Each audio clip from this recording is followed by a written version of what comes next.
So sa video ito, ituturo ko sa inyo kung ano yung mga tools na kailangan, especially kapag ikaw ay beginners pa lang sa pagtatamiya. So unang-una dyan is yung screwdriver kagaya nito. Ang screwdriver na mayroong 1, size 1 to eh.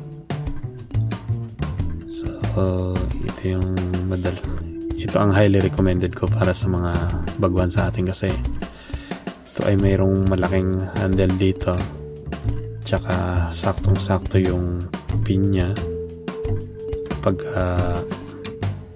iniikot mo to sa tornilyo. So ito, pwede rin kayong gumamit ng mga alternative na kagaya nito, Phillips screw, pero dapat ang size niya is ganito, 1 mm ang dulo niya. Ito medyo matalim kasi ito, kaya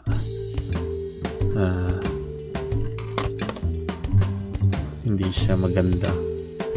So dapat mga ganito siya. Ganito, nakalimutan ko yung tawag sa ganito eh, na screw. Yan. So unang-una yan, kasi yan sa pagtutornilyo itong kailangan niya. So itong tamiya na to ang lagi kong ginagamit kasi maganda ang ihawak, tsaka mapuwersa siya, unlike sa ibang mga brand or ibang design na meron ng tamiya. So ito ang highly recommended ko na screwdriver.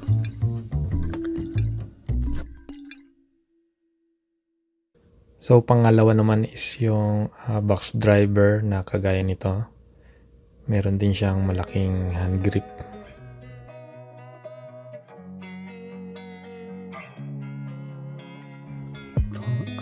Kagaya din nito, meron din siyang magandang grip na pwede mong pampigil, panghawak sa ano. So dalawa ito siya. Yan.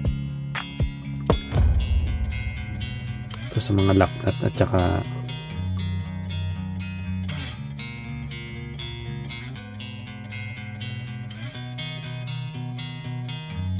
tapos ang pangatlo nating tools na i-recommend is yung itong cutter or designer's knife to yun. So meron ng tamiya. Pag wala kayong mabiling ganito, or pwede rin kayong gumamit ng ganitong ordinaryong cutter lang din naman, okay lang. So yan. So nga pala, ito pa rin pala may mga mamurahin na model na kagaya nito. So ito ay may size na 4.5 mm at 4.0 naman sa normal nuts. Ito sa lock nuts, itong size na to.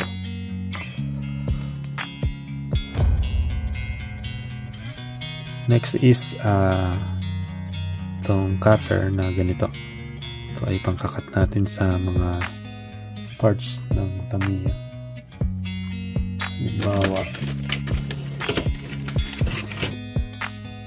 Halimbawa sa gulong, pagka magkakat ka ng gulong, ito,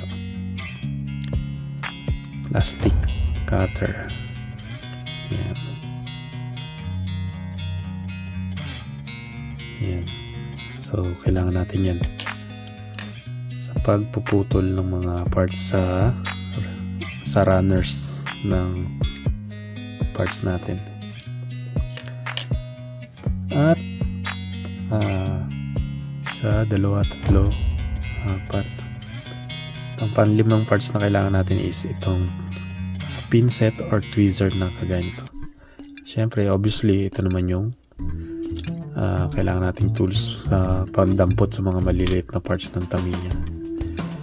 Kagaya halimbawa ng mga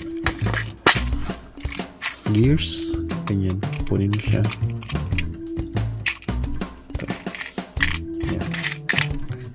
So kailangan mo nito tweezer. So sa 2, 3, 4, 5 at ang pang-anim naman is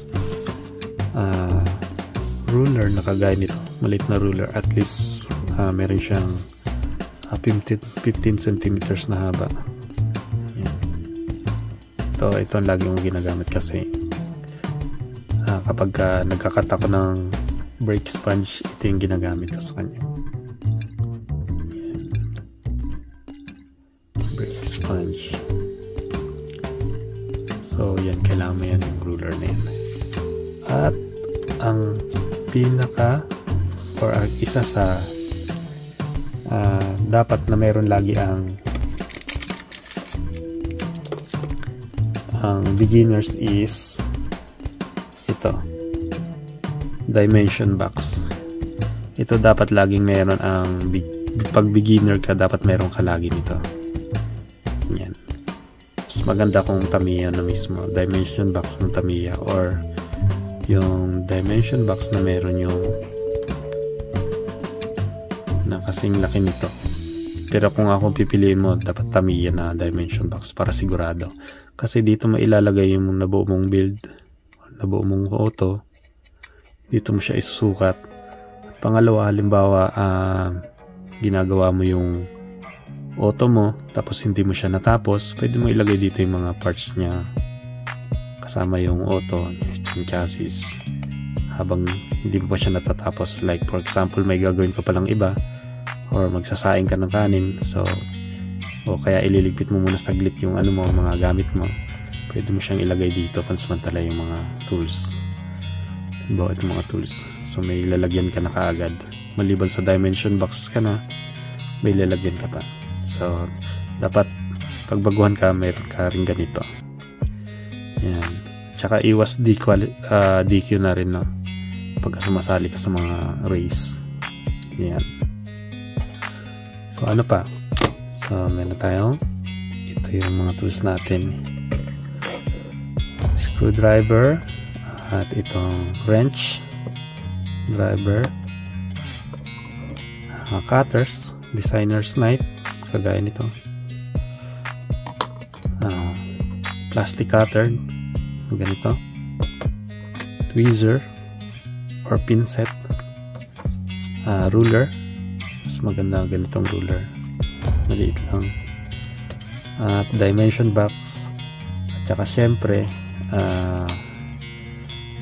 itong ating bit, ano ba to, bit drill ba ito ang tawag nito, nakalimutan ko, na merong 1.8 mm na bit na kalat dito. So ito Nachikas ang brand nito. Okay lang din naman na mga mumuray na kagaya nito, wala namang problema yun, kasi ito ay gagamitin mo pambutas ng iyong gulong dito. So kapag ka nagbi-box ka, diba? Yan. Yan. So para sa pierce through yan, so kailangan mo ng at least 1.7 or 1.8 mm na bit. Ito 1.8, ito nakalagay dito. So ito naman ay 1.7. Yan. So yan ang isa sa mga kailangan mo, lalo sa VMAX. Tapos kapag meron ka naman budget, or meron kompleto ka na nito at may budget ka pa rin, pwede ka rin bumili ng hand tools na kaganito, hand router na kagaya nito, na mayroon ang Tamiya. Meron din mga ibang ganito. At syempre kailangan mo ng itong pa-countersunk na bit sa router na to. Yan. Then kapag may ganito ka, mas madali ka nang makapag-build ng Tamiya, no? Or mas madali nang makapag-countersunk. Yan. So ayan yung mga tools na dapat meron ang beginners, ang baguhan, no? Okay lang kahit hindi Tamiya na brand, pero kung sa mga tools na meron dito, I highly recommend na Tamiya na screwdriver, yung ganito. Itong pinaka the best. Hindi ka magsisisi pag ito ang ginagamit mo sa pagtutornilyo mo. Yan. Unlike sa kagaya nito, kasi maliit yung dulo tapos patalim pa siya, kinakain niya lang yung tornilyo, lalo pagka masikip na. Yan. So, dapat meron. Tsaka, yung ganito. Yan. Okay. So, yun yung mga tools na kailangan mo dapat pag nag-uumpisa ka pa lang sa pagtatamiyan. Ito mga ganito, mga electric, okay lang yan. Kahit sa na yan. Sa future na na yan. Tapos pagka meron ka na nito, ituturo ko sa inyo sa sunod yung mga tools naman na kailangan niyo. One more thing pala. So, kailangan pa pala nito na maliit na gunting. Yan. So, itong gunting na kagaya nito is gagamitin mo to sa paggugupit ng polycarbonate na body. No? So, kailangan mo rin, not necessary tamiyan, no? So, pero kung may makikita kang mga maliit na gunting kagaya nito, okay lang din. Yan. So, ayan yung mga tools na kailangan pagka beginner pa lang. Medyo marami siya, no? So, ayan. Sa sunod na video, ituturo ko sa inyo yung mga next na tools naman na kailanganin mo para naman sa open. So, para hindi ka malito kung ano yung mga kakailanganin mong mga tools, i-share ko naman sa inyo yun. Yung affordable at saka yung kung ano yung mura na meron or kung meron mga available yung Tamiya ng mga ibang tools sa mga advanced modification na yun. Tools na kagaya nito, yung Proxen, ganyan, yung router na ganito. So, isa yan, isi-share ko sa inyo. At yung mga caliper naman, ganito, mumurahin. Yan, ito, tack light, mumurahin lang siya. At marami pang iba. So, yun lang guys.